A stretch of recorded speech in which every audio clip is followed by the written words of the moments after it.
One of the ardent supporters of the war against Ukraine, Russian Z-propagandist Yevgeny Golman, publicly accused the Kremlin of betrayal and deliberate utilization of its citizens. His emotional statement became another signal that even ardent supporters of the Kremlin are beginning to realize the collapse of Putin's policy and the senselessness of the war.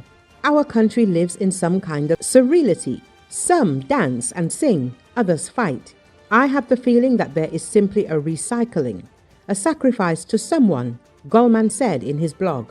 He noted that as a result of the Kremlin's negotiations with the West, strikes against Russia are becoming increasingly harsh and widespread. As for the treaties and negotiations, they beat us even more. They beat us like crazy. The Z-patriot was indignant. He called the aging Kremlin elites old men robbers, accusing them of corruption and inefficiency. Aliyev, the president of Azerbaijan, has already knocked you on the forehead. Wake up, Golman declared. The Z-blogger openly admitted that Russian soldiers are fighting and dying in Ukraine for nothing. When will the boys start to understand that they are fighting for their homeland? This homeland doesn't care. The homeland doesn't give a shit. Look at the weddings those oligarchs celebrate. They always lived in surreality, before the war, after, he complained. Statements like this indicate a change in sentiment within Russian society, especially among those who previously fanatically supported aggression against Ukraine. 3.5 years of full-scale war have not brought the Kremlin victory, but have only demonstrated the inability of the Russian authorities to ensure a result against the backdrop of colossal losses, poverty and moral devastation. Disappointment, growing even among propagandists, points to a growing crisis of legitimacy for the Putin regime and its inability to maintain control over its own core electorate. Earlier, Z channels revealed the terrible statistics of the war against Ukraine, and they accused Putin.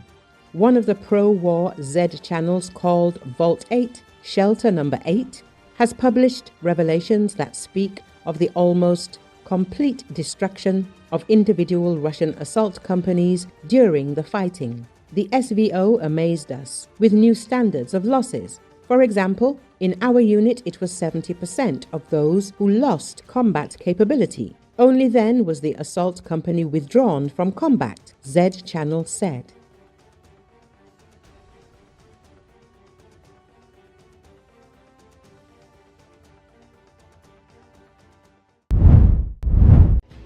Russian President Vladimir Putin held talks with U.S. President Donald Trump's special envoy Steve Witkoff in Moscow on Wednesday, the Kremlin said.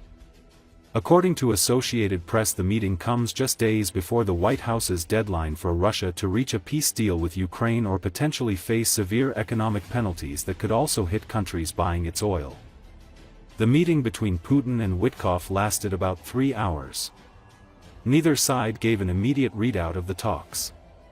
Earlier, Witkoff took an early morning stroll through Surreality Park, a stone's throw from the Kremlin, with Kirill Dmitriev, the Russian president's envoy for investment and economic cooperation, footage aired by TASS showed.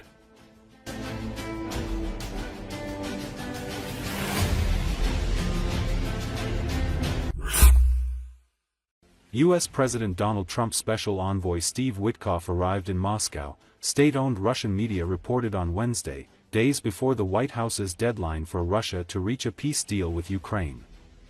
According to Associated Press, Witkoff was seen taking an early morning stroll through Surreality Park, a stone's throw from the Kremlin, with Kirill Dmitriev, the Russian president's envoy for investment and economic cooperation, footage aired by RIA Novosti showed. Dmitriev had played a key role in direct peace talks between Russia and Ukraine in Istanbul in recent months, as well as discussions between Russian and U.S. officials. Moscow is yet to confirm whether Witkoff will meet with Russian President Vladimir Putin during his visit. Trump's deadline for Putin to secure a peace deal ends on Friday. Washington has threatened severe tariffs and other economic penalties if the killing doesn't stop in Ukraine.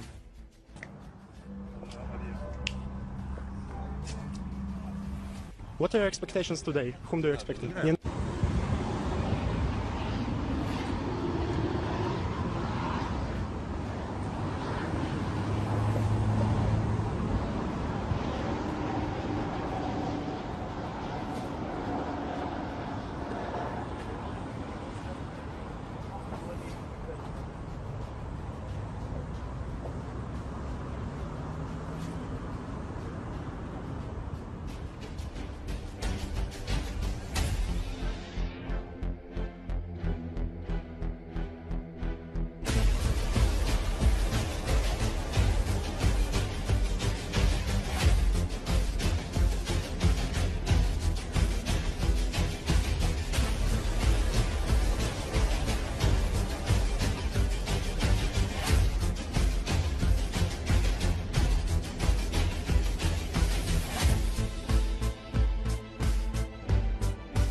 U.S. President Donald Trump said, "We'll see what happens," regarding his threat to tariff nations that use Russian oil, which could increase import taxes dramatically on China and India. "We have a meeting with Russia tomorrow," Trump said regarding the ongoing war in Ukraine. "We're going to see what happens. We'll make that determination at that time." According to Associated Press, the president said in response to a reporter's question that he has not publicly committed to a specific tariff rate. Trump also told reporters that he plans to name his pick to join the Fed Board of Governors soon, though he is choosing whether he'll nominate someone to permanently join the board and possibly succeed Jerome Powell or simply serve out the remaining months-long term of Adriana Kugler, who resigned as a governor last week. "I'll be making that decision before the end of the week," Trump said. The president repeated that he has 4 candidates to succeed Powell, whose term as chair ends in May 2026. Trump has said Kevin Hassett, his White House economics aide, and Kevin Warsh, a former Fed governor, are 2 of his picks. He declined to name the 2 others. Trump also repeated the notion that he may send some of the incoming tariff funds to the American people. "I think there's also a possibility that we're taking in so much money that we may very well make a dividend to the people of America," he said.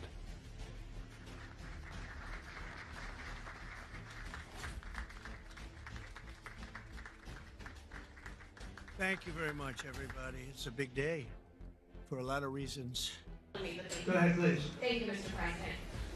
Do you still plan to follow through on your threat to impose 100% tariffs on all countries that purchase Russian energy, including China? Well, I never said a percentage, but we'll be doing quite a bit of that. We'll see what happens over the next fairly short period of time.